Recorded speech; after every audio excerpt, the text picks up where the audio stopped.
अगर आप बिजनेस करते हैं, फ्रीलांसर हैं या सैलरी पर्सन हैं, तो आपको अपना टैक्स रेजिम सही चूज़ करना ज़रूरी है। गलत सिस्टम का मतलब हो सकता है एक्स्ट्रा टैक्स और ऑडिट का खौफ। तो चलिए आज हम कंपैरिजन करते हैं 2 tax regime, normal tax versus final tax regime. अस्सलाम वालेकुम दोस्तों, मैं हूं बिलाल सलीम चौधरी और आप देख रहे हैं एमबीएस टैक्स। आज हम एक अहम टॉपिक पे बात करने जा रहे हैं, 2 टैक्स रेजिम के दरमियान comparison, normal versus final tax regime. ये दोनों टैक्स रेजिम एफबीआर के ऑफिशियल अलाउड टैक्स रेजिम हैं, अलाउड टैक्स स्ट्रक्चर हैं, लेकिन हर एक की दुनिया अलग है। सबसे पहले देखते हैं नॉर्मल टैक्स रेजिम क्या है। नॉर्मल टैक्स रेजिम, जिसे हम एनटीआर भी कहते हैं, ये सिस्टम आपकी नेट इनकम के ऊपर टैक्स लगाता है, यानी आपकी total income minus allowable expenses is equal to taxable income, और इस इनकम पे टैक्स स्लैब के मुताबिक टैक्स कटौती होती है। मिसाल देखते हैं, आप एक बिजनेस करते हैं और आपकी इनकम 10 लाख रुपए है, जिसमें से आपने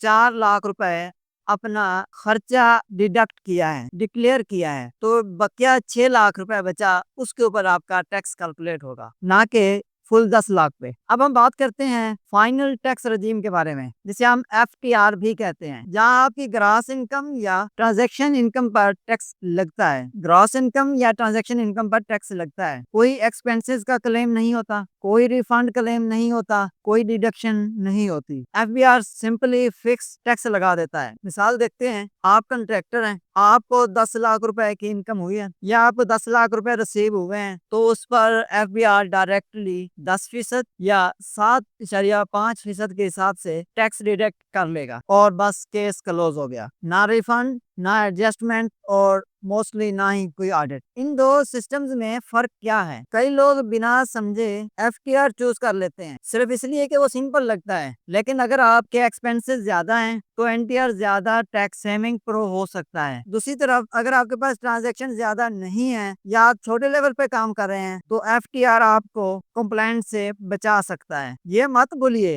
एफटीआर में एक दफा टैक्स कट गया तो बस कट गया, फिर से क्लेम नहीं कर सकते। लेकिन इसके अपोजिट देखें, एनटीआर में आपका टैक्स अगर ज्यादा कट गया है तो आप रिफंड क्लेम कर सकते हैं। दोस्तों, ये था हमारा आज का टॉपिक। उम्मीद है आपको समझ आई होगी। आप भी अपना टैक्स रजीम सेलेक्ट करते हुए एक दफा जरूर सोचिएगा, टैक्स कंसल्टेंट से जरूर मशवरा कीजिएगा।